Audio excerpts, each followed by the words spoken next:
Hello and welcome to GV Face, the Global Voices weekly hangout series. My name is Sahar Ghazi, the managing editor at Global Voices. This week we're celebrating our 10th anniversary with our co-founders, Rebecca McKinnon, who joins us from Washington, D.C., and Ethan, who joins us right outside, right in Massachusetts. So, Global Voices started 10 years ago as a simple blog and a manifesto statement that came out of an international bloggers meeting that was held at Harvard University, where both of you were Berkman Fellows. Could you tell us about the motivations behind this meeting? Ethan. Sure. Well, there was a meeting founded that was looking at the role of the internet in politics. And the Berkman Center, where we were both based that year, does lots and lots of convenings around the internet and society broadly. And so we were having this conversation. Keep in mind that this is pretty early on in the advent of the internet and politics. You know, this is really the era of Howard Dean and all these other sort of political interventions. And Rebecca and I wanted to make sure that we weren't just talking about U.S. politics, we were talking about international politics. We had started talking about what it would mean to follow and feature blogs from all over the world. And we'd been coming up with lists of bloggers that we were paying attention to all over the world. We realized we had this opportunity with an academic convening to bring a lot of these people together in the same space. But Rebecca was the one who really put together the event, so I'm going to throw it over to her about how it got organized. Yeah, well, you know, this was 10 years ago, and absolutely, as Ethan says, both of us were following a number of bloggers from different parts of the world. Ethan, of course, with his background on Africa, following a lot of African bloggers, and we were both following bloggers out of the Middle East who were writing things that you couldn't see in the media, and I was following some Chinese and other Asian bloggers, and we felt that we had this question of not only how do we understand what was happening, but how do we support people who are reporting on what's happening in their countries and communities around the world, and is this a community that would benefit from talking to one another, from sharing experiences, from supporting each other, even though they're blogging from very different countries. And so, fortunately, you know, we got a tiny bit of funding from the Open Society Foundation, I seem to recall, who helped us, you know, pay for the airfare for a number of people to come to this meeting, and we organized a day-long event. And Isaac Mao from China was there, Hossein Darakhshan from Iran, Jeff Oy from Malaysia, Ori Okolo from Kenya. A number of people showed up who we didn't know at the time, who became part of the community later, like David Sasaki, who became our first Latin America editor. It was just a really fascinating gathering of people, some of whom we invited on purpose, and other people who just heard about the event and decided to come. And we didn't have any specific plan for, you know, creating a website the way Global Voices turned out. It was more just a set of questions about what are the challenges that bloggers face in different parts of the world, what impact are blogs having in different parts of the world, what kind of support do bloggers around the world need, what kind of connections would people really benefit from having? How might we help to support and facilitate that? So it was really a series of questions, and we weren't really sure what would come out of it. I don't think we necessarily expected anything in particular would come out of it, except that there was tremendous amount of energy and a real feeling, I think, in the group that something should come out of it, that we should follow up. And there was talk about maybe creating a wiki, maybe creating a set of blogs. It wasn't clear actually what we were going to create at the time. Other than that, there was a common set of beliefs which formed the basis of a manifesto, which maybe Ethan can talk about a little bit more. Coming back to the manifesto, I just wanted to say that reading it 10 years on, it's just amazing that it still applies. So many things in it. It was like this document that saw into the future about the challenges that would exist even today. And just looking at Global Voices from that meeting and now 10 years forward, we're more than 1,200 contributors. We've written tens of thousands of stories in up to 30 different languages. We have contributors from over 160 countries. Just the scale of the project. Did you ever, when we talk about the manifesto, did you think that manifesto that was being built with all these representatives from a few dozen countries at Harvard, would it apply 10 years on? You know, that's a good question. I'll let Ethan talk first since I just spoke. However. So, you know, I think what's so interesting after 10 years is you end up feeling like everything happened by accident, and you can be happy about the accident, but, you know, at the end of the day, it was an accident. The manifesto is something that we tried to write to sum up what had been this incredibly fertile day of conversation. We had this room filled with an amazing number of bloggers, and what was really interesting was it became clear during the day that the most interesting conversation happening at Harvard was happening in this room where we had all these international bloggers. So we started with about 25 people, and we were standing room only by the end of the day. Everybody else from the conference had started coming in. Other random people from campus had started coming in. And we were trying to do this exercise of group writing. My friend, who's now my boss, Joey Ito, was sitting in the front of the room helping us try to do this along with Jim Moore. And we were getting increasingly frustrated because it's very, very hard to write a document with 75 people in a room. And finally, somewhere in the process, I said, you know, to hell with this. I'm going to take what we have. I'm going to work on it on a train tomorrow. And Alex Steffen, who I was working with at a project called World Changing, he and I worked on it on the train the next day and then sent it out to the list, and people felt like it was a good reflection of those conversations. I don't think anyone thought it was necessarily a document that was going to build a movement. I think what's helpful about it is that it is broad enough that it's made it possible for us to sort of stay aligned to it, try to live up to the idea and spirit of it. But it didn't make anything particularly specific about this technology or that. It was really about a right to speak and a right to be heard. And I think that right to be heard and that right to listen are ideas that don't come out often enough when people talk about rights of speech. I think if we did anything special in that document, it was focusing on that right to listen and that right to get that sort of global perspective and sort of buy into this idea of broadening and increasing your worldview. But I'm not sure that the document itself is all that significant. I think what's really been significant is that for 10 years, we've tried to use it as a loose set of organizing principles, and that we have this amazing community that's grown up around it.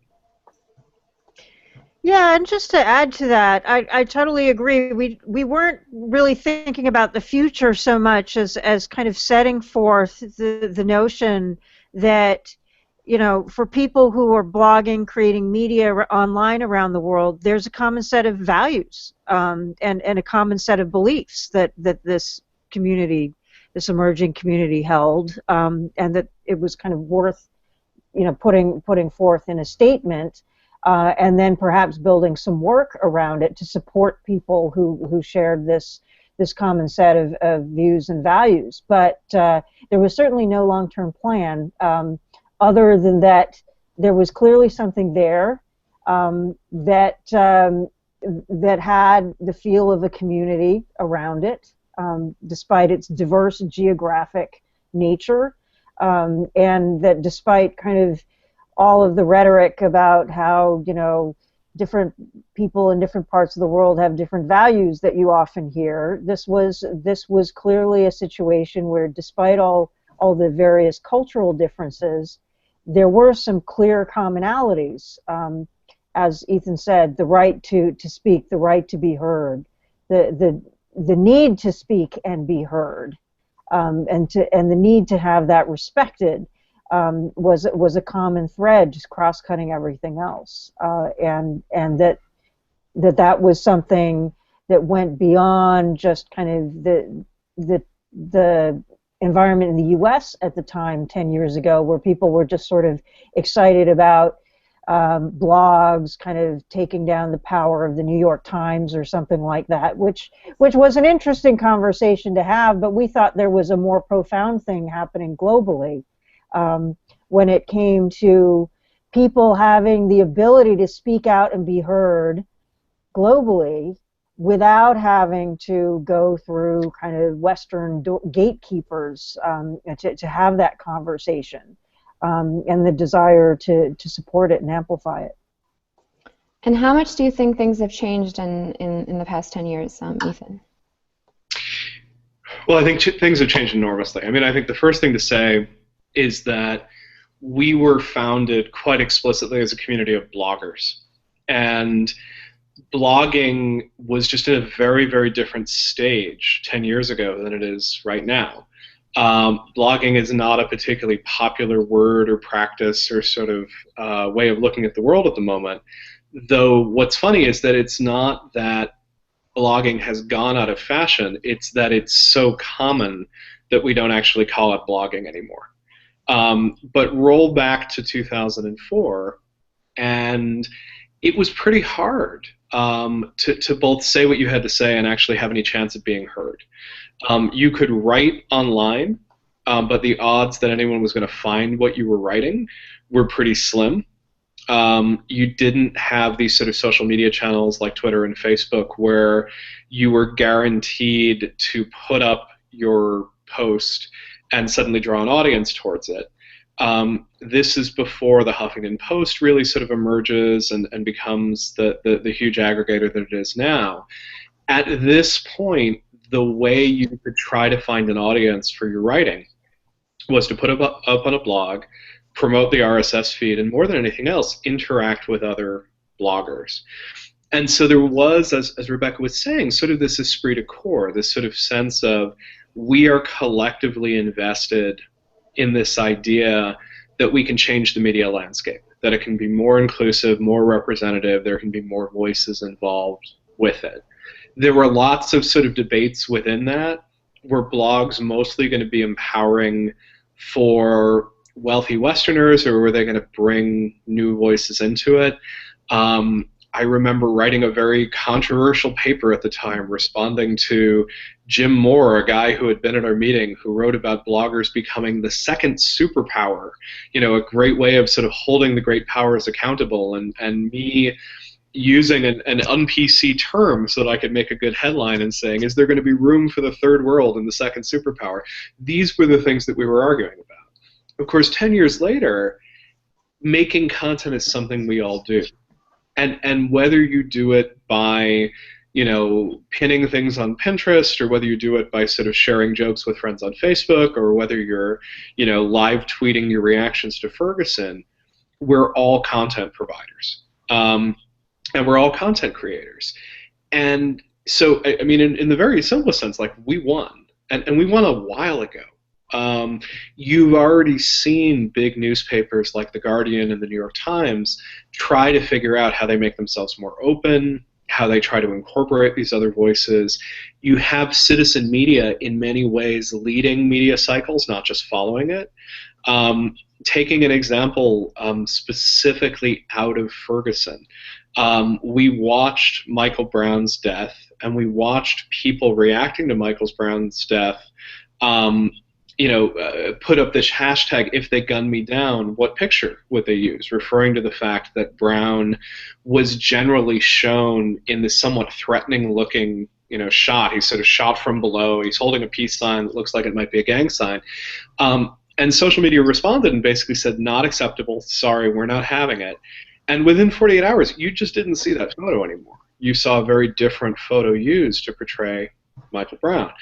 We've had a thorough change in how the media environment works. There are a lot more voices in it. What's interesting is that now we have some different problems.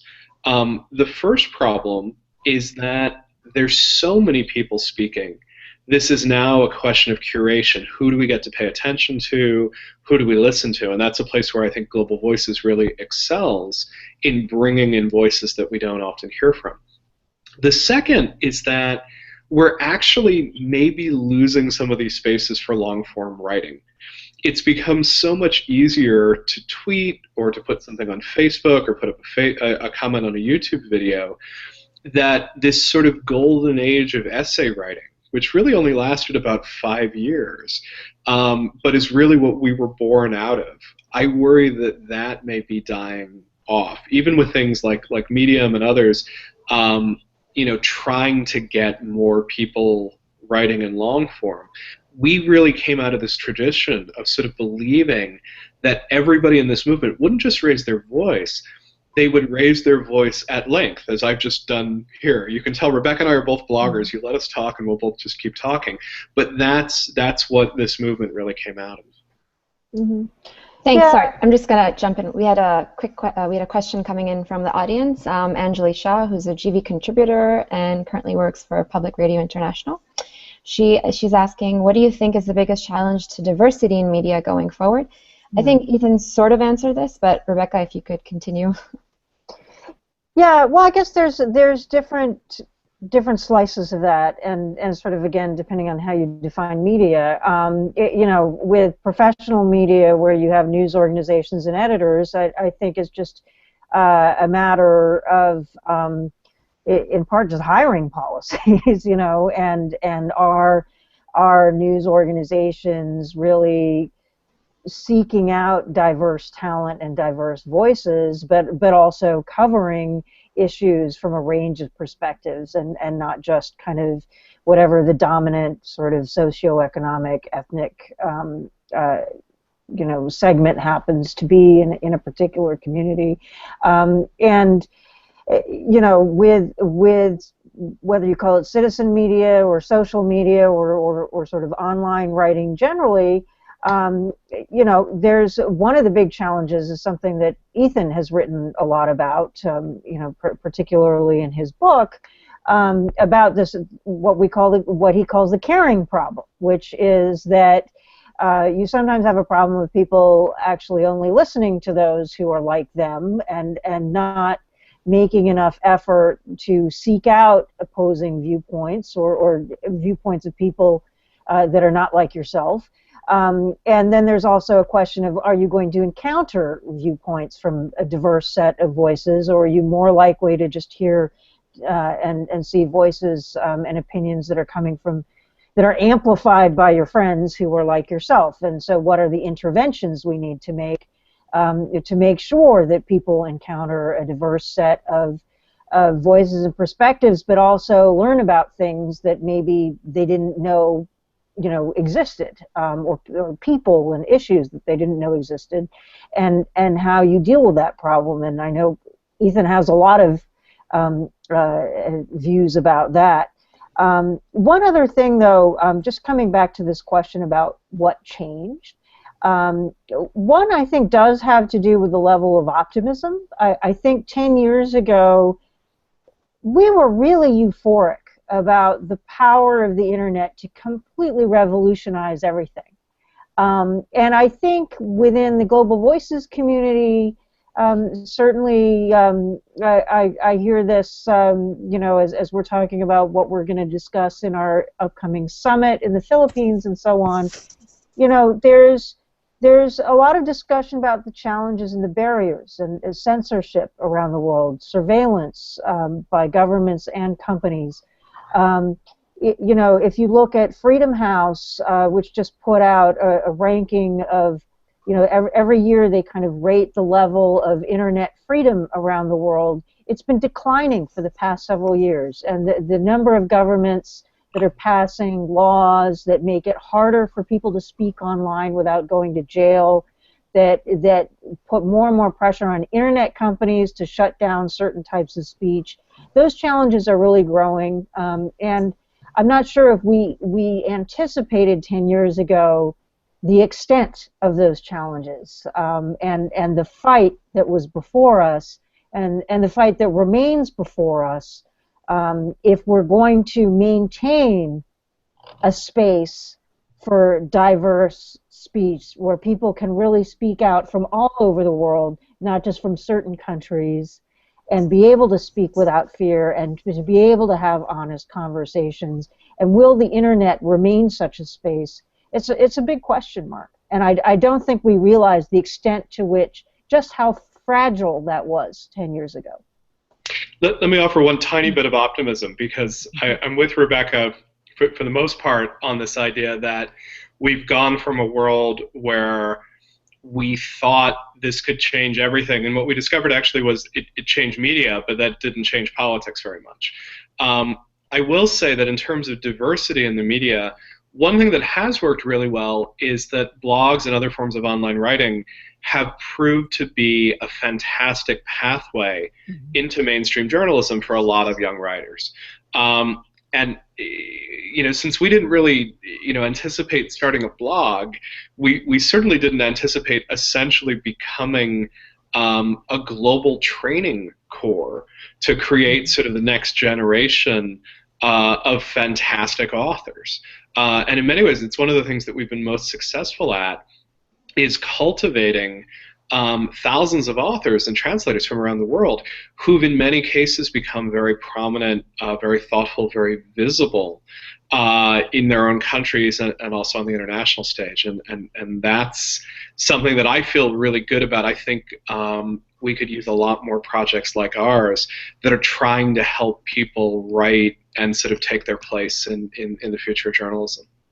Great. I'm just going to plug in our summit that's coming up on January 24th and 25th in Cebu, Philippines, which Rebecca mentioned. You can get more information about it on our website, globalvoicesonline.org. And the theme for the summit is an open internet, local issues, global rights. So we have some more questions from the community. I'm going to go to a contributor from Latin America, Luli Posada. She asks, let's go for the question for Rebecca. What do you think, what kind of changes do you think are going to happen at Global Voices in the next 10 years? And she sends a warm hug for you, Rebecca. Hello, hug. So that's a great question, and honestly, 10 years ago I had no idea what was in store for Global Voices for the next 10 years. So I guess my answer for the coming 10 years is I have no idea, but it's not up to me anyway. It's up to the community, as it always has been.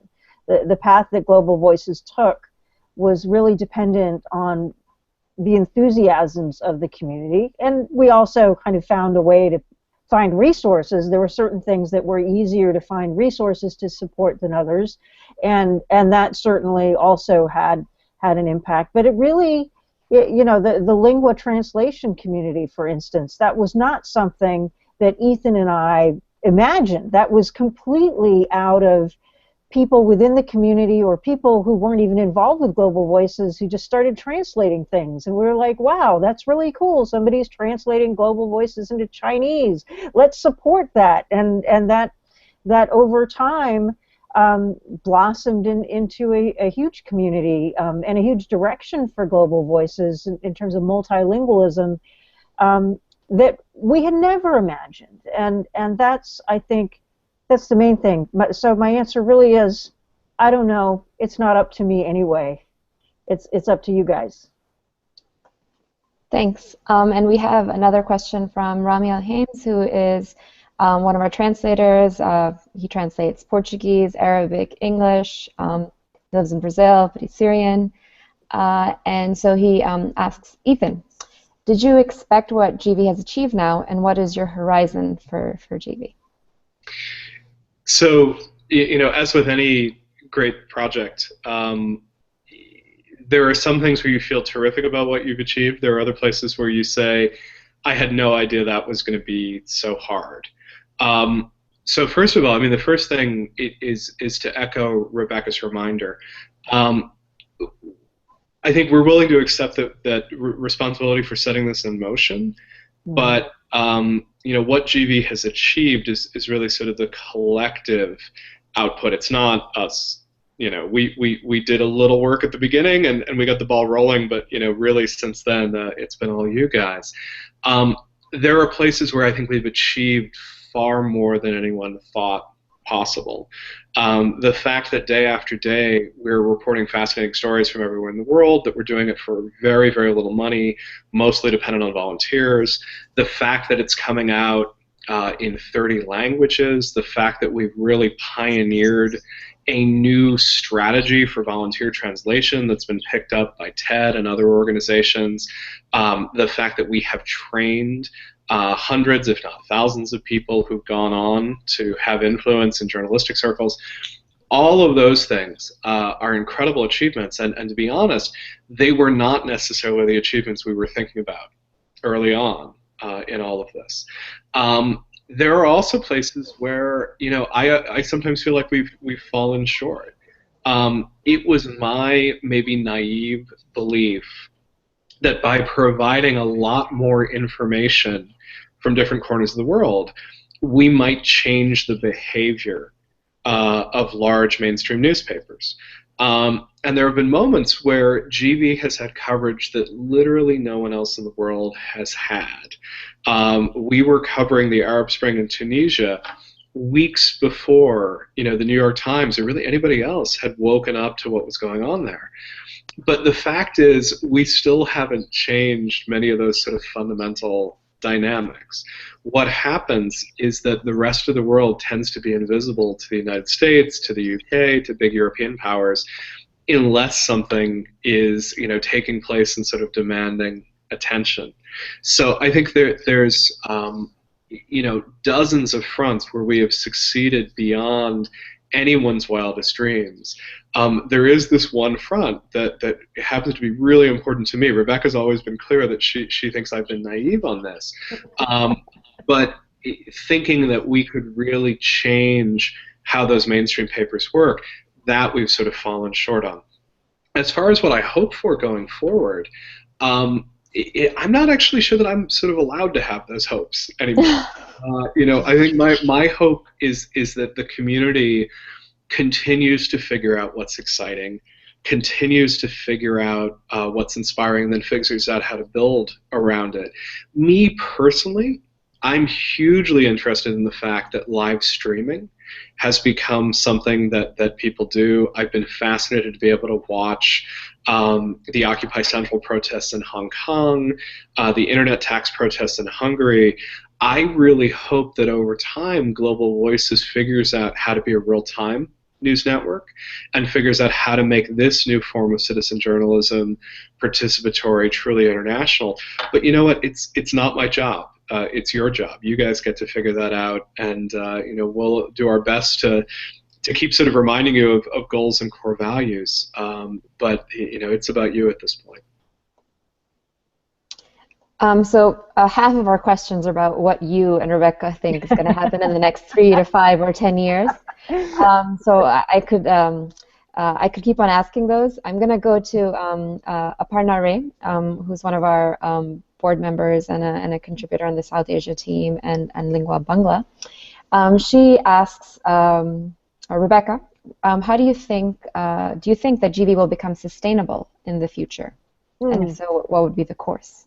That's a great question. I mean, it's been, I got to say, having watched a number of nonprofit media projects rise and fall in a lot less than 10 years and sort of disappear, I could start naming some organizations that were really hot sort of about 2 years into their life cycle, and now they're gone. Just the fact that GV has been around for 10 years is no mean feat, and shows that it already has a substantial levels of sustainability, in that there are a number of funders that have been willing to foundation funders primarily that have been willing to support GV over time because they see the value. I think she's mainly asking about sustainability in that sense, and that of course GV's sustainability is on many levels. One has to do with just the willingness of lots of volunteers to continue working on GV. The other has to do with just how sustainable many of our part-time editors and contributors feel in terms of is this something they want to, is this the kind of work and engagement that they want to sustain over a period of time. In terms of financially sustaining the core staff, that's something also that Ethan can speak to because he's got very long-term, foundation funder sort of background. But I do think that as long as GV continues to demonstrate its value and its uniqueness, and the fact that it's doing something as a community, that the GV community as a whole is doing something that no one else is doing, there will be a way to support that. That there will be enough, I think, sources of funding, be it foundations, be it individual donors, be it private benefactors who get excited enough about what it is that GV is doing and the impact it's having, that we'll be able to sustain it. But again, this is where I throw it back to the community and say, I think this is where the challenge is. We're only going to remain sustainable. We're only going to continue to remain global voices if we continue to innovate and if we continue to kind of excite people about what we're doing. So it's up to all of us at the end of the day. And just one thing I do need to say, given that Aparna's asking about sustainability, is that Ivan Segal, our executive director, who's not on this hangout because the hangout is with our co-founders here, but Ivan has done a tremendous job in building on the funding that we initially got in the early days and convincing funders to continue to support Global Voices. And expand funding. And To expand funding. And I just want to really give him a shout out and kudos, because that's not easy. He's that Ivan has been a great and continues to be a great executive director, because he's finding ways to continue to sustain and support and expand the community. And really facilitating and enabling what the community is doing, while letting the community be the star, and not putting his ego anywhere on the thing.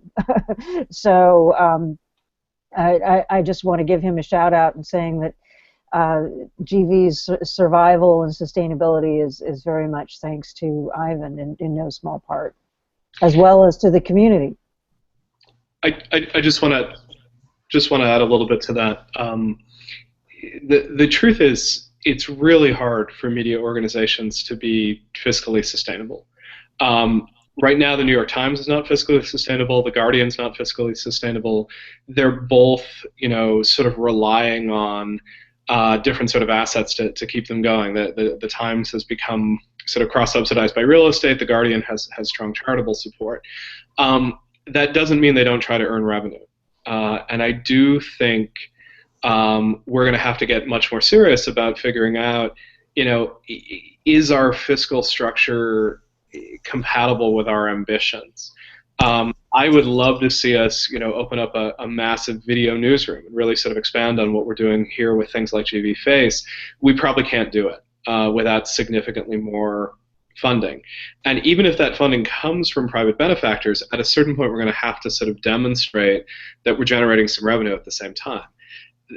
Ivan has been doing amazing work on this. The tension has been between what keeps this a mission-driven activity for everyone to be involved with and what generates revenue. So if suddenly, if Global Voices becomes a giant global high-quality translation service, and we spend all of our time, translating Word into, Bahasa Indonesia, is that consistent with our vision? It might be very good revenue, but it might not actually be helping people speak and listen around the world. And so we're in this tricky spot, and we've been in this tricky spot since the day that we started. The things that we care about, freedom of speech, this ability to hear a diverse range of voices from around the world, that may not in and of itself be particularly fiscally sustainable. And so, there's a lot of miracles that have kept this project going. The first miracle has been the community and people's willingness to put time into it. The second miracle has been Ivan and Georgia, who have done phenomenal amounts of work to allow us to keep doing this and to keep reaching out to a set of sponsors who frankly have been the third miracle, who have bought into this idea that it's incredibly important to have a media and advocacy community that's truly global in scale. And the fact that people have been believing in that for 10 years has been what's allowed us to do this. Thanks. I'm just going to plug in some more information about how we're funded. You can check it out on our website and What is Global Voices and our FAQs. So we have another question coming in from Anjali Shah. She says she could ask a billion questions, but she's going to ask one more. How has the intervention of technologists evolved in the kind of media and news we see? Has the tech sensibility, in your view, improved the kind of content we get? Rebecca or Ethan, who would like to answer this? Ethan, you want to take that first? Sure. So it's a really interesting question. I think what's going on is not just a tech sensibility, but a tech financing sensibility. So I think when we start looking at media, we're really looking at a couple of things. We're looking at this question of, will this new technology change everything? And I think we're also looking at this idea that can a small, scrappy group of people create multi-billion-dollar businesses? And I think when you just look at the tech, you often tend to overvalue a change. I'm remembering 2 years ago, all the students in my sort of participatory news class and new media and journalism class were convinced that Vine was going to change the world, and somehow having a looping, embeddable 6-second video, this was the future of journalism, and let's watch it unfold. And the answer is, like, Vine's fine, like, it's cool, but it hasn't necessarily changed everything, and most of the things that are going to change everything aren't, in fact, going to change everything. I do think the technology and financing piece of it is pretty interesting. I find it very interesting that you have startups like Vox that are trying to do really high-quality journalism, and in some really innovative ways are out there looking for venture capital funding.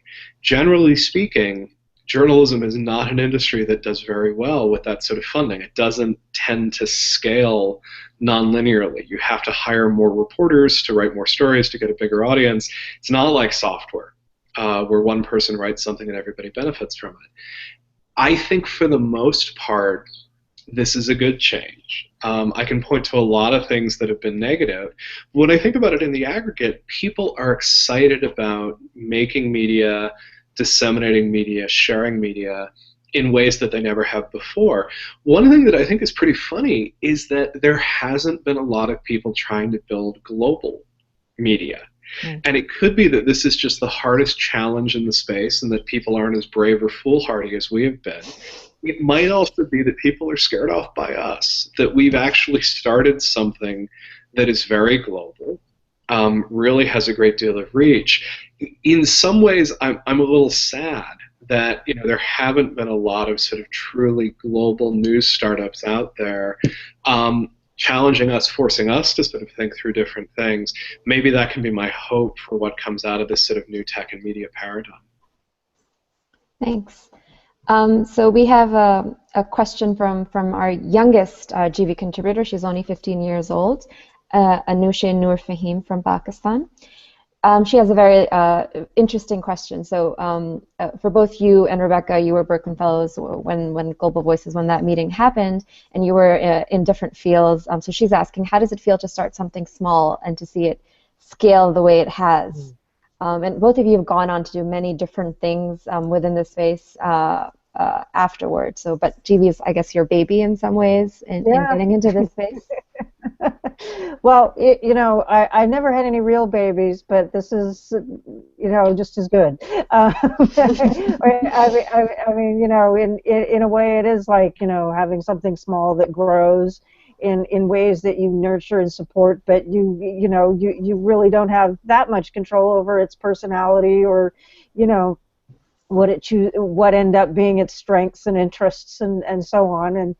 And so, yeah, I think Ethan and I often talk about feeling like proud parents of Global Voices, and that's absolutely true.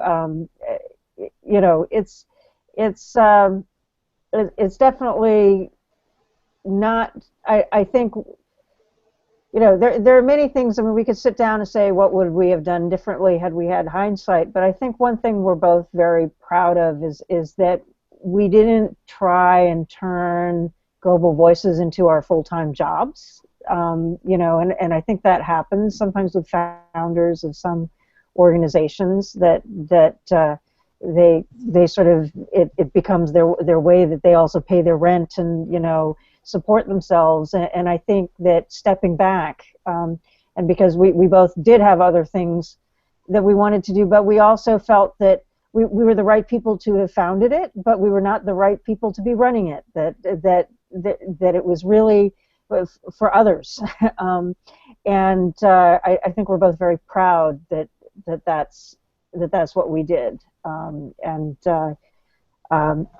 know that there have been others I've had conversations with who kind of study organizations and so on, who have pointed that out as a good thing, that we didn't try and kind of continue to make jobs out of being founders of GV. That we kind of brought other people in to run it was a really good move on our part, I think. I'm going to continue the analogy just a step, because I do have a 5-year-old, and so I do have a parenting responsibility, and I got to tell you, as a parent of a 5-year-old, you spend a lot of time apologizing. My child Drew is incredibly kind and sweet and charming, but he's this profound extrovert, so I'm always apologizing for him, like going up to strangers and striking up conversations. And so I'm going to say that we actually feel probably a bit more like grandparents, which is to say, I don't do much apologizing for GB, nor do I do much credit taking. And I think Rebecca and I have both tried to get out of the credit-taking space of this, because, just to be perfectly honest, like, we're very involved with the board. We're trying to think about the long-term strategic direction, but for the most part, we are not working on the day-to-day. And whether it's succeeding, whether it's failing, I don't want to claim any sort of parental credit on that. What I am happy to claim is this sort of like widespread grandparently, like, aren't you glad we brought this into the world? I'm so proud and I'm so happy with where this is going to go. But I think that extra step of remove is actually pretty important. When you're parenting a child, up until a point, you really are sort of responsible for it. And Rebecca's right. We made a decision really early on that neither of us wanted to be, founders of this forever. We didn't want this to be our identity, which is exceedingly common in founding nonprofits. And by deciding not to do it, we were able to do something really smart. We were able to hand over this remarkable community to community leaders and to folks like Georgia and Ivan, who've taken it forward in ways that we just couldn't do. And so, for me, I think that's probably the smartest decision we made with the whole project. Great. Another question coming in from the community, this time Anna Shetnikova from our GV Russian team. So this is a really interesting question. What do you think about mainstream media today? How reliable is it? In what ways is it better or worse for citizen media? So 10 years ago, I guess the question would have been reversed, but now we're taking it from a citizen media point of view because things have changed so much. I got to throw that one to my distinguished journalistic colleague. What do I think of mainstream media today? Yeah, I mean, it was about 10.5 years ago I left CNN after working for CNN for 12 years. And when I left CNN, a lot of it had to do with frustration about the direction that CNN and many other mainstream media were taking, but also frustration that, at that time I had actually taken a break and had started blogging in the break, and my bosses said, well, the fact that you're blogging is really problematic if you were to come back to CNN, and that actually kind of helped me with my decision not to return to CNN, because I wanted to be able to have an interactive conversation with the world. And so one, I guess, positive way that mainstream media has changed is that it's less afraid of having an interactive conversation with the world than it used to be, and it is more willing to engage, and doesn't just see bloggers as a threat the way I think it did 10 years ago. On the other hand, I used to work for CNN. I rarely watch it anymore.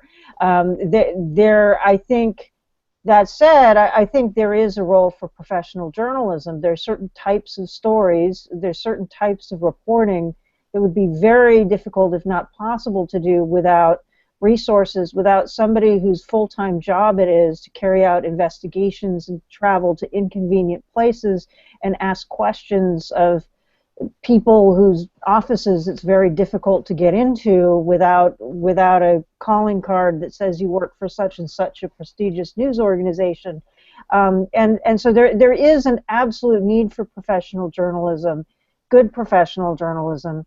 But I think, we also really need citizen journalism and citizen media, and the fact that there's been more of a conversation, I think, between professional and citizen media, and more of a blending is a good trend. I mean, many people have written whole books about sort of the pros and cons of trends and mainstream media and other media today. We do have a problem, I think, of in part it's both a demand and a supply side problem.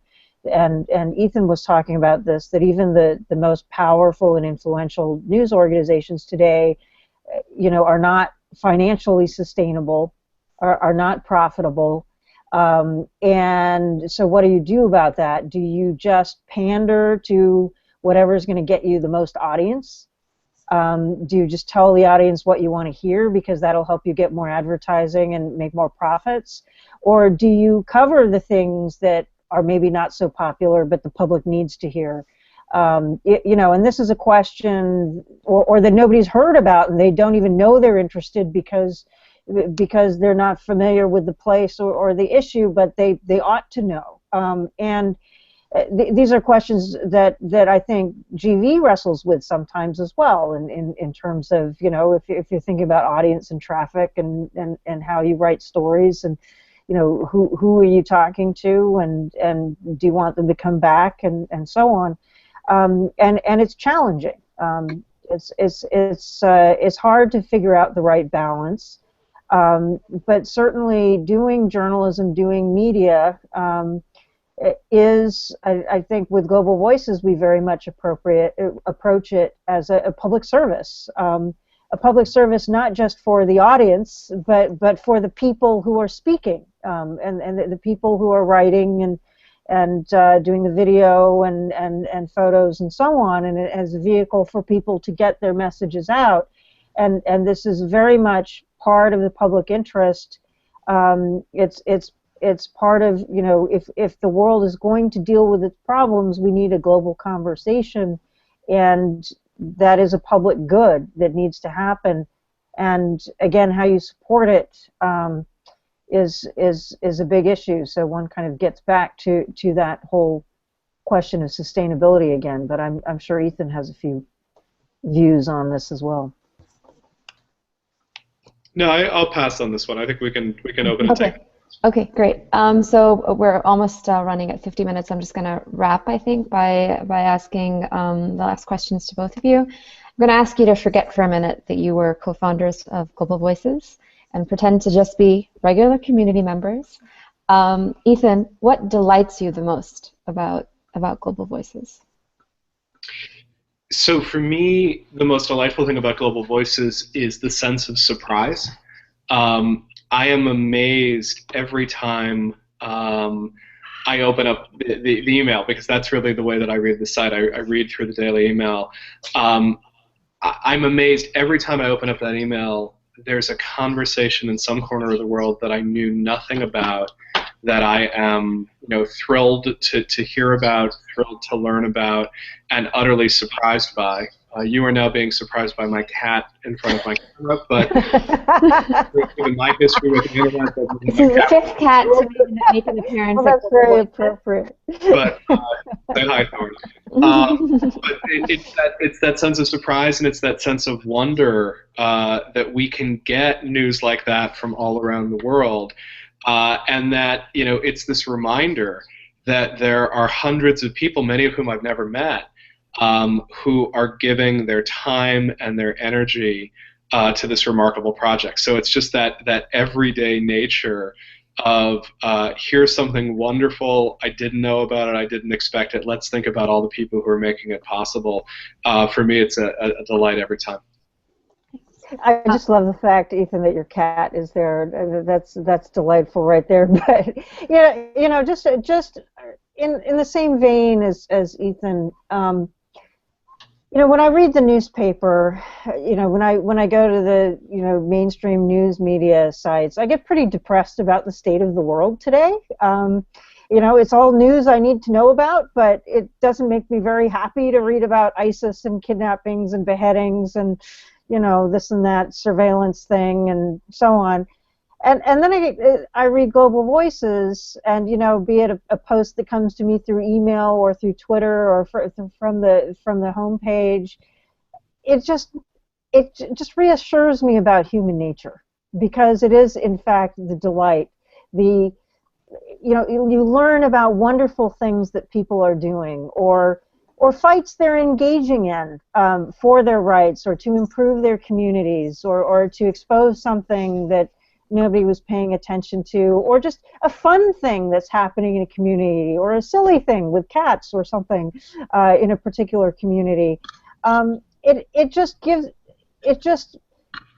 rebalances your delight in human nature back in just a happier direction than I think than one would otherwise, just from one's general Twitter and news feed, and that's really important. And to be part of that, and to contribute to that, in addition to reading it, I think is really quite profound. Great. Thank you so much, Rebecca and Ethan, for joining us. I see we're getting lots of great comments on our internal Global Voices community thread as well. For those of you who joined us, thank you. And we're going to be having another episode of GV Face tomorrow about Yemen. So looking forward to seeing some of you then. Thank you, Rebecca and Ethan, and looking forward to having you on a GV Face soon again. And see you at the summit. Yes. See you at the summit. Thanks for having us, Sahar. Thank you. And thank you, Ethan's cat, for making an appearance. Yes, that was excellent. Bye-bye. Bye.